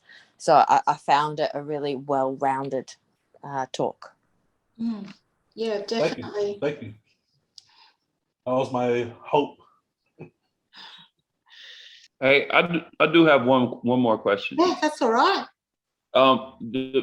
These poltergeists, did they, when you had guests in your house, when you were in your house and you had this team come into your home, did they ever physically harm Any one person? Patty Hale, who was a researcher. She's the one I mentioned who was staying in the guest bedroom and asked the question of leaving the door open or closed, was attacked. So it's interesting. The same audio where we heard the male voice said they'll just go right through it is the same audio of her attack. And Joyce knows me because I put everything on YouTube. It's on there. And I tell people, when you listen to this audio of her being, because she's attacked while sleeping, and it's pretty ugly. And when I respond to her room in the dead of night, and upon review of the audio footage, you hear those male voices again, and they're talking underneath our voice. She was the only investigator that was harmed in that way. Others, no. But Tina and me, yeah, Tina was scratched. I was pushed. My clothes have caught fire while wearing it. Joyce knows that, but that's all in the book and detailed out of spontaneous fire. So yeah, but no, the paranormal teams, lucky for them, witnessed physical phenomena, and with the exception of Patty, nobody never got physically attacked. Yeah. Lance, you've got a question? No, I'm just quite amazed by all of it. I think Keith, you didn't really cover, I don't know if it's relevant for this talk, but I didn't really get a sense of the horror that you went through, what the emotional turmoil as well, and how you've handled that. Now, is that too personal to go into? No, I knew I only had a finite amount of time. Joyce, this is like my third one with Joyce and the Australian Institute, but Joyce can send you those links and videos where I do talk about, because you're right. There is a horror. I never want to dummy down or make it seem easy of living with a poltergeist, because no, you don't wish it on your worst enemy. But I wanted to focus, because I threw a lot of information on these slides, but I wanted to focus on the physics phenomena, the mechanics and all that. So I hope I didn't sacrifice my ordeal or Tino's ordeal, but yeah, the links that went out throughout this week, Joyce has, and like I said, the YouTube channel, it's all there. It's all there. And if you ever want to do another QA, get my email address out of the chat, and I'll definitely send some information your way. But if I could put it in a nutshell, just to give you an idea of our experience, it's just pure hell, okay? You have no control. They do. The activity starts and stops when they want it to. And we tried to, imagine, we tried to go to a hotel and stay at hotels. I tried to stay at friends, and the activity follows. So there's a mental component when they follow you and you're helpless because, oh my God, they're following me now. I've been attacked at work. I've been attacked while traveling on business. It's lesser now because I don't live in the home anymore. I moved out 2016, but it destroyed my relations. That's why I was using Tina in the past tense. It broke us up. They made mincemeat out of Tina and me. So yeah, I'm of like everybody else who lived with poltergeists, the well-known cases and the not well-known cases will tell you, I never want to go through that again. Yeah. There's some people here have had those experiences, perhaps not to the same extent. And some people here, like Cherie, have got mediumistic experiences, and can talk about how to handle that. And Rob is all about getting control, getting your life back and getting control, because Rob just tells the bad spooks to go to hell, basically. So what would you like to comment on that? And yeah, about getting control, getting your life back as much as you can. Yeah, what I try to do, I try to turn, I use the cliche or proverb, turning lemons to lemonade, in the sense of, I get emails from people going through this activity from all over the world, and I tell them what not to do or what didn't work for me. So be careful trying it yourself. And then I live my life now. I have a great, successful life. I'm not hiding under my bed or looking over my shoulder or jumping 24/7. What I do now and is basically research, try to answer some unanswered questions because I still have questions based on what I've seen. And that's sort of how I found Rob. Rob will tell you how we began talking. We've been on each other going on 4 years now. But there is a power component, if you will, to keep the activity at bay. I would never put myself as the victim or where the victim, oh, I'm a victim, help me. But while I'm alive, I can just share the information and get it out there. Whoever wants to take it, especially the audio and video data. Rob loves it. He's come through it. Joyce has seen it, and she's like, "Oh my gosh!" So yeah. Yeah, I saw one of your videos where you, in one of you, I think it was your study or something was thrown against the wall. You were watching TV and suddenly the other. Yeah, the flying candles, which are still missing to this day. Oh. And I felt pretty frightened watching that. Rob, did you want to say something? Great presentation, Keith. Right. Thank you. Good to hear your voice. Great presentation, Keith. Very much enjoyed it. I love the graphics. Oh, thank you. Any other questions or comments? Oh, only how long did you live there for, Keith? How 4 long years. did you last? 4 years. Okay. Years. 2012 to 2016, almost to the day. I moved May 1st and moved out May the 8th of 2016. Yeah. Too long. Yeah, I was going to say, what was the deciding factor? Actually, the deciding factor was going back to the other question earlier about empowerment. I didn't want to be run out. I mean, running out of my own house was the last resort. If I had no choice, then obviously I'm running. But I could not leave the house without first bringing in several teams to capture the phenomena and substantiate me and Tina's ordeal. Because keep in mind, I mean, if you Google Keith Linder, you're going to come up with pages and pages of this house because it's all over the internet, and that's because I put it there. But we caught a lot of. You needed that validation. Yeah, I needed that validation, and I wanted it to survive me and Tina. I really did. I wanted to.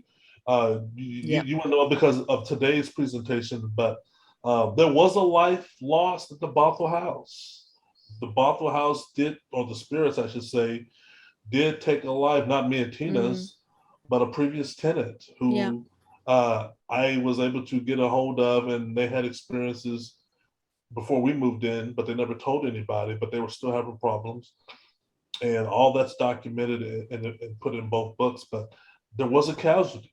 I never tell people, or high five and like, yeah, because I understand.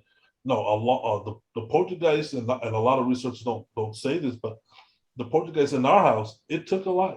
They were successful, and they tried to get me and Tina at each other's throats. They tried to get us. Oh man, they tried.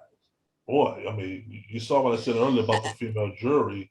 Yeah, about the jury. Just one last, and look, I'll look you up, and I'll read a book. But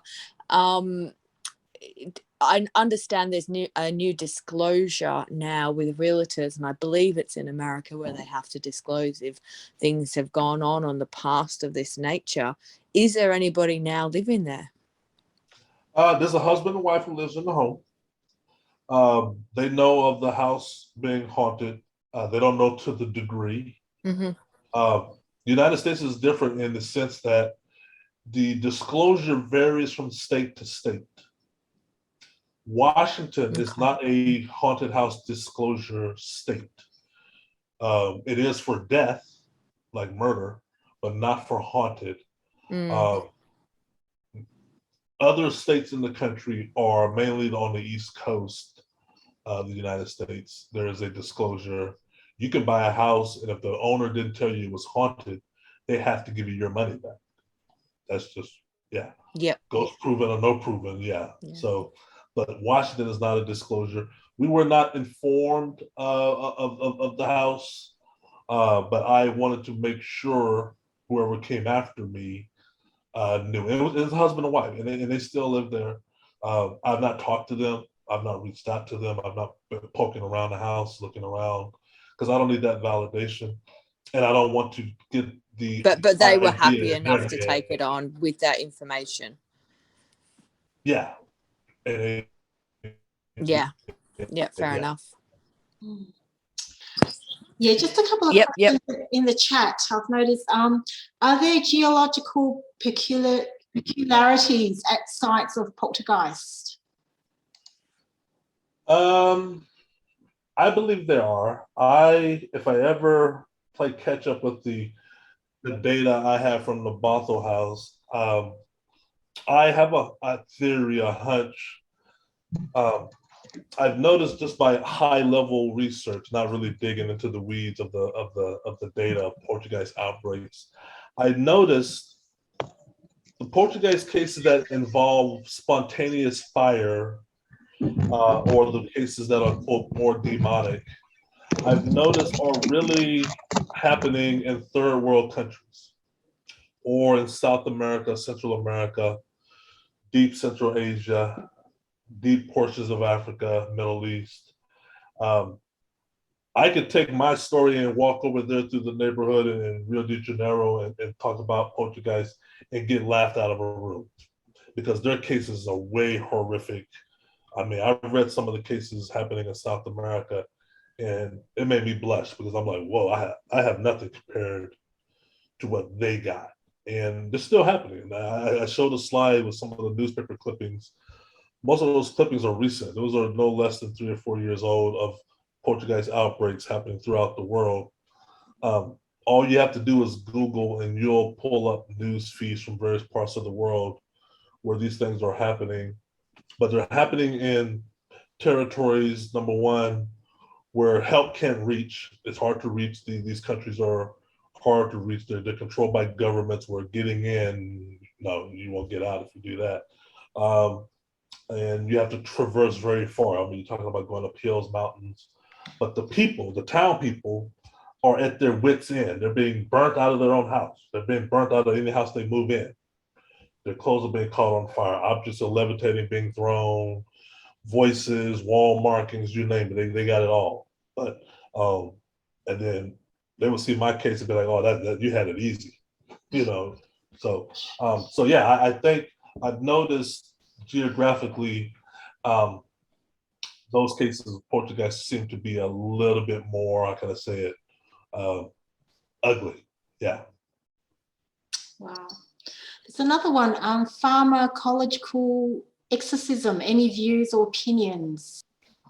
In the sense that are there any sort of herbs or traditional medicine or naturopathic mechanisms utilized which could help? It says that some species are not very comfortable having all sorts of foods, whether vegetarian or non-vegetarian, and that if you eat them, it might dispel them or reduce their effects, whether it is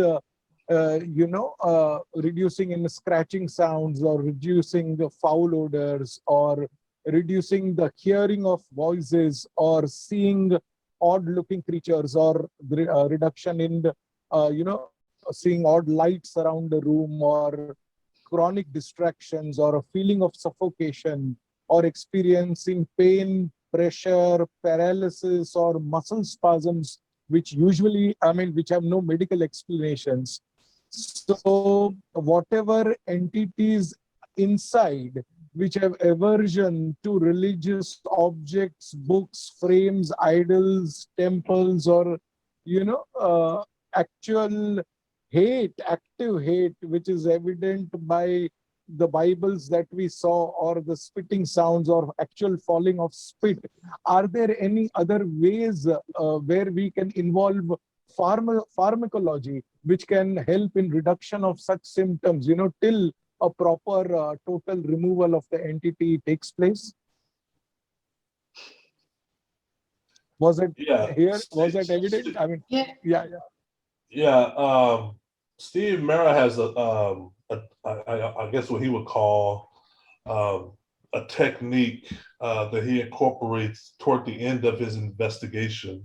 Talking about Steve Mera, who came to the Bothell house, who saw the ball go through the table, was he says poltergeist, almost like a forest fire or a fire period. To extinguish a fire, what do you have to do? You have to deprive the fire of oxygen. That's the simple concept of how you extinguish a fire. He was saying, in his theory, is to starve a poltergeist out of a house, you have to starve it from vexation. You have to have the house occupants sort of cease and desist in the level of being uncomfortable, of being frightened, of being fearful, and just being overzealous in the sense of, oh my gosh. And that's very hard to do. It's easier said than done, because me and Tina were terrified. It's easy to be terrified of the unknown. The poltergeist knows that. That's to their advantage. But he's thinking, if you can come in and immediately get the occupants of the home to cease doing what they're currently doing. One of the things me and Tina would do, and it did work for a little period of time, was when the activity got this high in the home, we left. You leave the home. You have what you call a safe room, a safe house, right? You have a safe place you can go to, and we would try to go for 48 to 72 hours, right? And come back, and we would notice the house would be tranquil for 5 days or 7 or 8 days or whatever. And that seemed to buy us some time. However, poltergeists are intelligent and sentient beings, in my opinion. When the poltergeist realized that we were leaving, it started hiding or stealing our car keys. Okay? It started manipulating our cars to where the cars wouldn't start. So, you're not leaving, They would throw stuff and be all unruly, and then me and Tina like, okay, we're gonna pack up, let's go. Oh, keys gone. Keys are gone. Now, the keys would reappear 12 hours, 14, 16, 18 hours later. But by then, you've done all the little, this is before the days of Uber and Lyft. I wish Lyft and Uber were around in 2012 to 2016, because I would have just called Uber in a minute. But the poltergeist observed that, so there's a duality there. But Steve Mera, he's been able to, not all, because it's not a science or an exact science, of helping house occupants lessen the activity to where it's somewhat livable. I know that sounds weird, who wants to live with this, but it's livable to where it's unnoticed. They could not do that with the Bothell house, though. They tried. They could not do that with the Bothell house, though. So to say, it's what he went through. That's what he's explaining to us. But it doesn't seem that he has taken any medication, either natural or allopathic, to sort of reduce the symptoms or to get through this phase of darkness, isn't it? So are you asking whether there's any medications that someone can take to? Before he can come across a real exorcist or a real person who can help. You could also ask, what do they want? Before you try and treat, maybe you need to ask the question, why me, and what do they want? And, it's just like a foreign power, It's like, what do you guys want, and why can't we come to terms? Is that possible? Yeah, there were. I mean, we tried that. We brought in shamans in because we noticed some of the activity based on the wall writing. Some of it was written in Native American language, so we brought in Native Americans to try to be the mediator, if you will. of saying, hey, let's quiet it, let's walk these spirits out of here, let's put them at rest, let's make everybody be happy. Me and Tina would fast. Fast is a highly powerful discipline of fasting, prayer. All these things I would say were temporary. They were not constant or permanent. And that's probably going back to the other question earlier of there were just multiple spirits in this home. If I cure you of one illness, but you got 5 others, the medicine only works on this one deal. And so there's 5 others, but I can't see those 5 others because they don't present themselves right away. They know when to hibernate and when to erupt. And that happened a lot in the Bothell home. But shaman, there was several house exorcisms on the house. There was an exorcism conducted on me. That's on YouTube. That's in my book, Father Roy. Shamans. We made offerings. We buried apple tree. We buried fish, salmon, tobacco, whiskey. We made all types of offerings as a way to quell or say, can we all just get along? But I want to be real critical of one important fact. There, sometimes, not all the time, you're going to run into that spirit where nothing's just going to work. The spirit just wants, those are few cases. Those are the most, horrific cases, and you can't appease. Keep in mind, and I say this a lot tonight, but there's other cases that I should use as an example. But the Bell Witch poltergeist was very friendly to the house occupants for a while. It was giving them prizes and candy and fruit and vegetable. It was talking to Kate or Kathy Bell, and then it killed the granddad or killed the father. And it told them, I'm killing them. Why I give you candy, why I give you flowers or fruit from the West Indies, I'm going to kill John Bell. And they're like, whoa, what, and it did. And after it killed him, it sung about it. It sung at the funeral of John Bell Sr. after it killed him. And they're burying John Bell, and the spirit, the poltergeist, is singing like, I got him. So yeah, there are just some spirits out there that, like people, there's no rhyme or reason or reasoning with somebody who's just hell bent on destruction, right? You can try all kind of ways, but if they want to blow the building up, that's what they're gonna do. They're gonna blow it up. So yeah, I think we had one of those types of spirits. I'm pretty certain of it. Yeah, with the death of Rhonda, I'm dead certain of it. Yes. Yeah, Rob, what's your, how would you advise someone who's being, I guess, tormented by poltergeists? What would you do if a poltergeist tried to torment you? First of all, the victims have to want it to stop. Because if you keep thinking about it, and that's the way Keith is determined to win, so it's a waste of time my clearing his house and only come back again, because Keith will attract them back. But the first thing is people have to want it to stop and be absolutely clear in their mind. They don't want this in their life anymore. That's the first point. Mm-hmm. Yeah, easier said than done. No, it's easy to do if all the conditions are right, if everybody benefits from the outcome. Yeah. Just get the good spooks to put a stop to it. Keith, is there a part of you that don't want it to stop because you're learning so much about it, and maybe you're gaining, you're finding some, I don't know, knowledge or experience from it? This is Keith's destiny to do this. He's born to do this, and he's going to win. That's an interesting question, John. I've gone through myself mentally. Number one, I don't live in the Bothell house anymore. Yippee, yay, thank God. And the activity that I experience now, compared to the activity in the Bothell house, are different as night and day. They're different as night and day. The Bothell house will always be the worst. There's no getting around that. There's no comparison. But there is some truth to what Rob is saying in the sense of, and I'm not special. I don't like attention to be like, oh, this is, you're special and they chose you.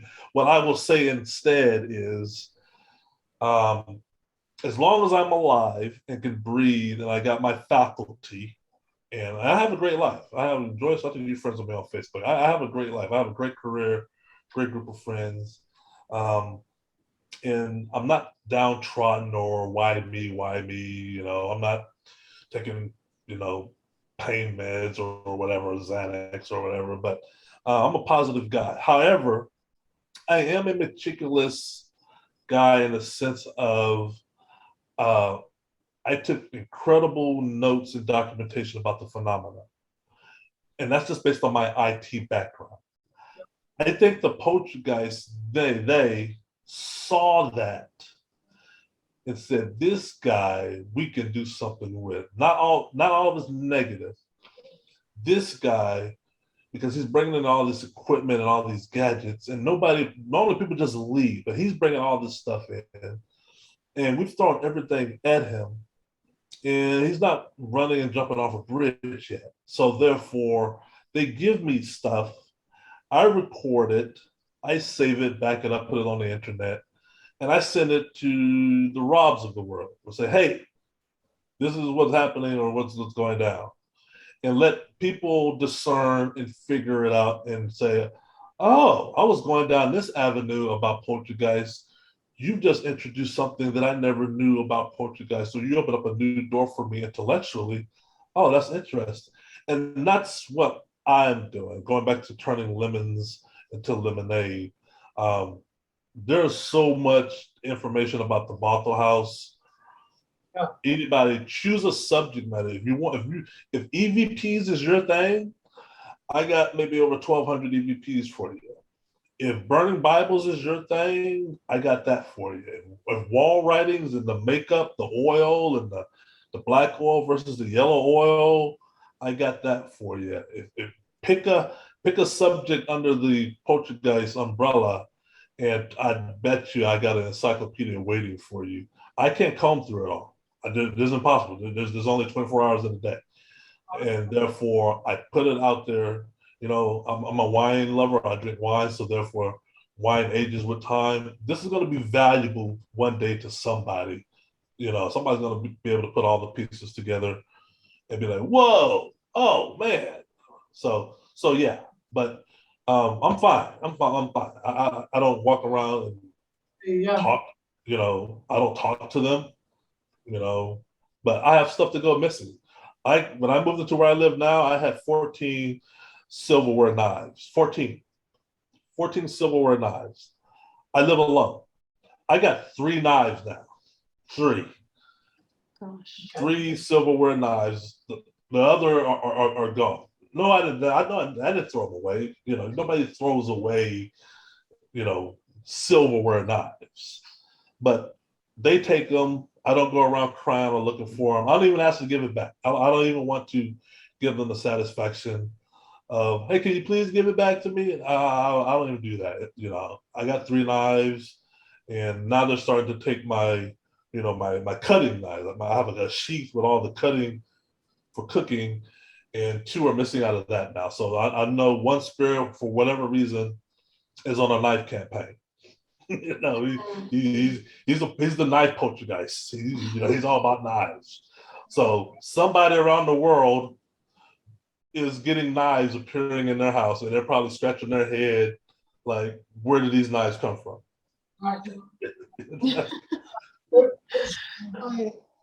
Sense of humor there too, Keith.